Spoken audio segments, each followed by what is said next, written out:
ABC News recently broadcast pure propaganda to all of its supposed sheep viewers about the recent mass use of the mysterious term deep state. The deep state is the notion that there is a network of career government employees who are secretly manipulating government policy. They could have positions in the military, intelligence agencies, or other areas of government. Supporters of President Donald Trump point to leaks from career bureaucrats who they say are undermining his agenda. Many write the deep state off as a conspiracy theory because no evidence of an organized effort has surfaced. The phrase was originally used to refer to power dynamics in foreign countries like the former Soviet Union. The term began gaining traction during the 2016 presidential race and became prominent after Trump's election. Perhaps ABC News, if it wasn't a CIA operation itself, should have dug a little further into their archives. The evolution of the deep state reads like a U.S. history book. In 1947, Harry S. Truman created the CIA by signing the National Security Act. Founding members of the CIA included Skull and Bones member Prescott Bush and the dynamic duo Allen Dulles and John Foster Dulles. Hastily, the Office of Policy Coordination was formed in 1948.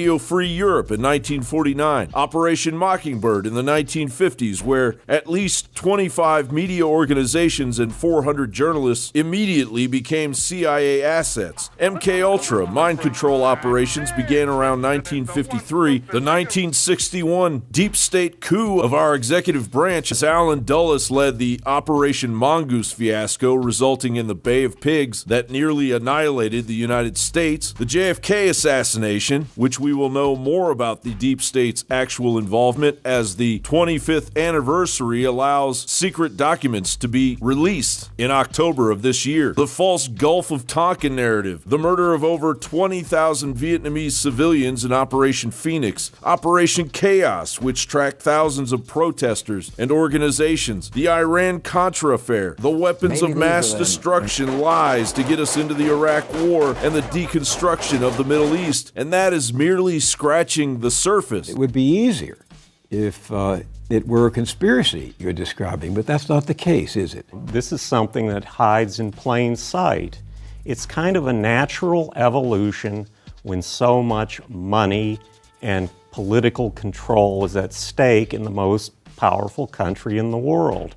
This has evolved over time. It's all the national security functions of the government. It's the Pentagon, it's Homeland Security, it's the State Department, it's also Treasury because they have a kind of symbiotic relationship with Wall Street. And here we are in 2017 as the deep state draws China and Russia into a great war over Syria and North Korea. Meanwhile, the continuity of government plan ensures that the deep state will keep rolling on as U.S. citizens are decimated due to one catastrophe or another. So you see, the deep state actually isn't a hidden organization or a conspiracy theory. It is a taxpayer-funded factory of death and subversion, producing the elite initiatives of the banker Wall Street class carried out by a group of well-known federal organizations that have officially molded U.S. history for the past 70 years by acting further and further outside of the U.S. Constitution as time goes by. In the councils of government,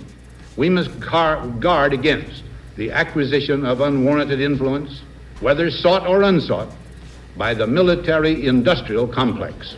The very word secrecy is repugnant in a free and open society, and there is very grave danger that an announced need for increased security will be seized upon by those anxious to expand its meaning to the very limits of official censorship and concealment. So, who is pushing the conspiracy theory now? American Broadcasting Company? John Bound for Infowars.com.